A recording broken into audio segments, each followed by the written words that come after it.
So this is the iBerry BT07i tab. As you can see, looks pretty much sick, and this is thin, quite thin, and for a budget tab this is really thin. The back is made up of a high quality plastic. It's grey, it's almost greyish, has got a matte finish.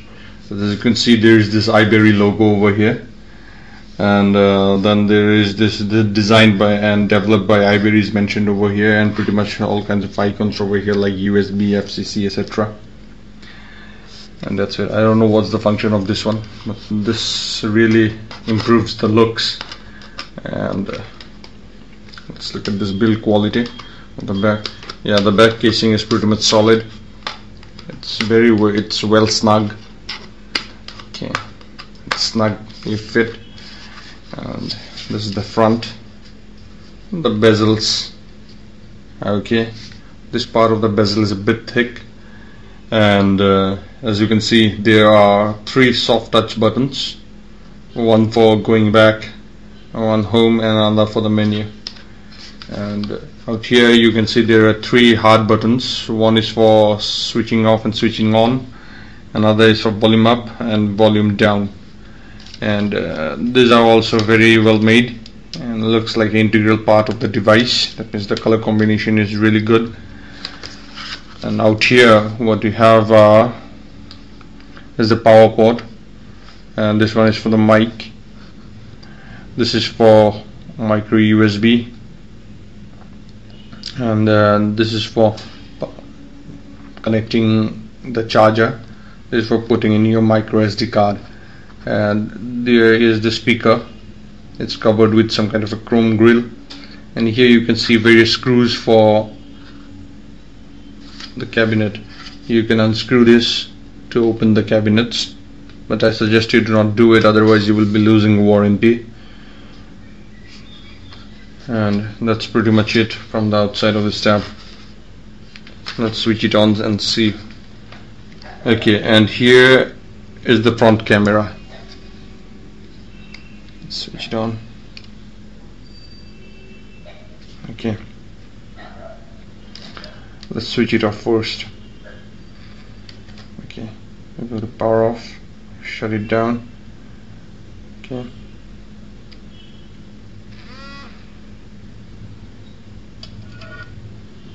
switch it on now.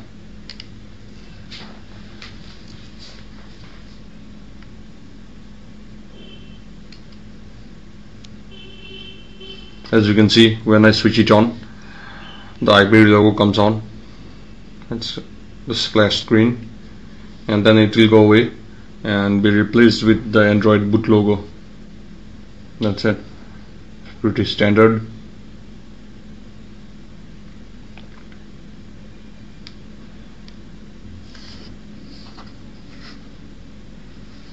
The screen is covered with some kind of screen guard. This is meant to be peeled away. Okay, this is a factory supplied screen guard. It's not much worth it. So here,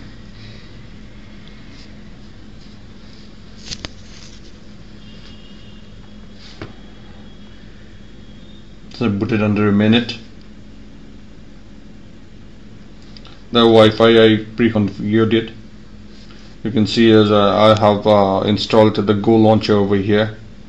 So this is not the default launcher anyway. So here it is.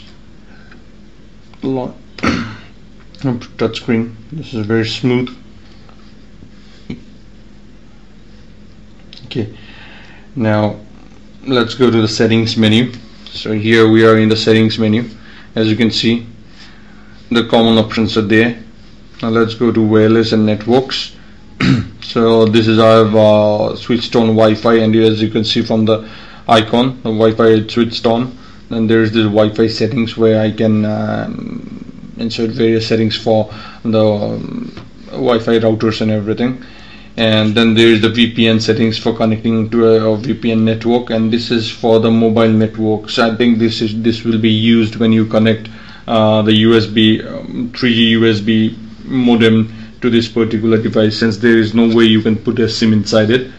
So if you want to use 3G, you have to use our external 3G module. And here is the Ethernet configuration. I think you can connect your LAN RJ45 cable through some kind of Ethernet converter, Ethernet to USB converter, and connect it to this particular micro USB tab, and use the internet through a Cat6 cable or RJ45 cable. Now let's go to sound, and here it is. So it's pretty much standard, and here is the display. So let's see, the brightness, I've set it up to minimum. Let's increase it a bit. So here it is, auto rotate screen. So this screen can be auto rotated just like any other tab or smartphone nowadays. I have switched it off, and I made it into and I kept it into the, landscape mode, and accelerometer coordinate system. So this is for a special coordinate system to support some other games. I don't know how this works, because you have to like for enabling the accelerometer and everything, there is something called the sensor. I think the sensor is calibrated through here, but there is no option to calibrate over here. Animations are for the menus and everything. I put it to no animation to like conserve battery and everything, and like make this thing step more faster. And this is the screen timeout. I've set it to never for testing the battery, so right now let it be in never. Let's cancel it. And here's the location and security. So use GPS. It doesn't have GPS, but it says use GPS satellites. So I don't know how this is supposed to work. Maybe you can connect a external USB device, but this doesn't have a Bluetooth, so I don't see how you can connect it. And then there is the screen log, visible passwords, and install credential storage and everything. Let's go to applications. So application, this is pretty much standard development. You can enable USB debugging for connecting it through ADB, and like install softwares and stuff, and taking screenshots, etc. So unless you won't be doing it, so you don't have to enable it. But I have enabled it for like taking screenshots while doing the review. Now this is the storage used. Now let's see how much storage it has got. So it is showing that I have installed a lot of stuff, but actually I've installed only a few stuff less. The rest of them came with this tab. It's pre-installed. And manage applications, where I can manage these various applications, install it, uninstall it, etc, etc. And let's go to accounts and sync. This is pretty much privacy. So privacy is for factory data reset. I tried to reset this particular device when it came in the package, but for some reason the factory data reset is not working. In fact, when you try to reset the device, it just reboots itself, and it comes back, and everything is in there just like as it was. And let's go to language and keyboard. Alright, language and keyboard. So as you can see, there is various keyboard settings. I don't know what this means. This is some kind of weird Chinese characters. Sorry, I don't understand it. So Android keyboard, there's nothing much to see over here. And date and time is there. About device, as you can see, the model number is mentioned, iBerry BT07i. The Android version is 2.3.4, baseband is 2.0.5, and it's running on kernel 2.6.36 Android. So this can definitely be upgraded, I think, from Android 2.3.4 to Android 2.3.5 or Android 4.0. I haven't tried it, won't try it since it's a review piece. Now let's go back to applications. And so there are various kind of applications that I've installed. Alright. Oh, one more thing that I have seen that I haven't seen in any other budget tabs is this particular budget tab has not only has feather touch buttons on the side for menu, for home, and for going back. It's also backlit, just like the premium tabs. The premium quality tabs like Samsung, etc. have soft buttons and they are backlit, and this one has got soft buttons and it is backlit. I'm really impressed with that. Okay, but one other thing is when you touch the screen, this backline doesn't come on. So this is some kind of drawback not only I won't say a drawback. This is most probably hasn't been implemented. Could be the firmware, could be the hardware. I have no way to say. Tell which is responsible for this. Now let's try the phone tester. Okay, so let's see the sensor status.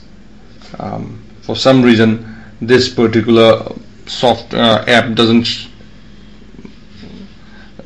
I can't say it cannot detect the accelerometer over here, but in other apps they are detecting the accelerometers. Now let's go to battery.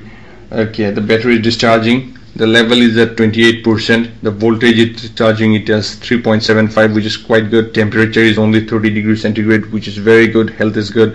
The technology is lithium ferrite. Okay, this is not a lithium ion battery, and it's on since 5 hours 37 seconds 53 minutes. This has got a really good battery life. When it came in the package, it had got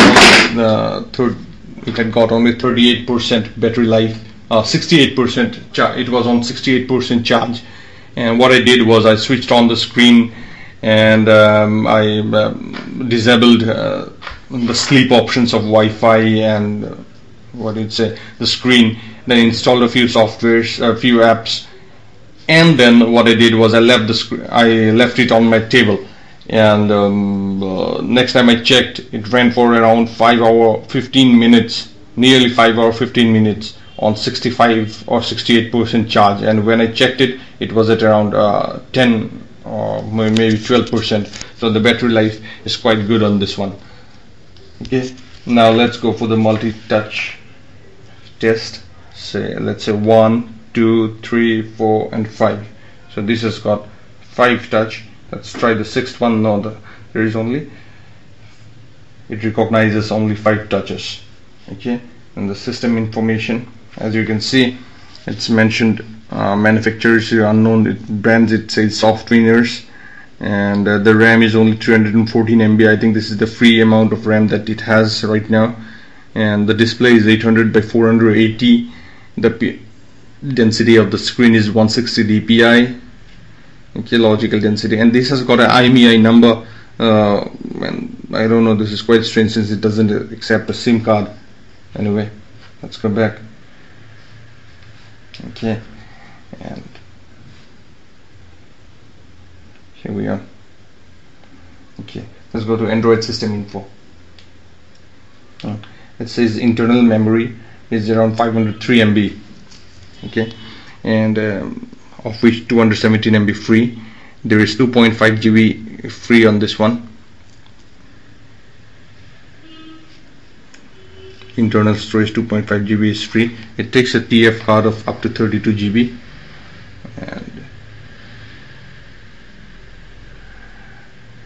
that's it. It's pretty much standard. Now let's go to system. So let's see the sensors. Oh yeah, there are two kinds of sensors. One is magnetic, one is accelerometer, and both are working. So this has got a magnetic sensor which is standard only on premium tabs.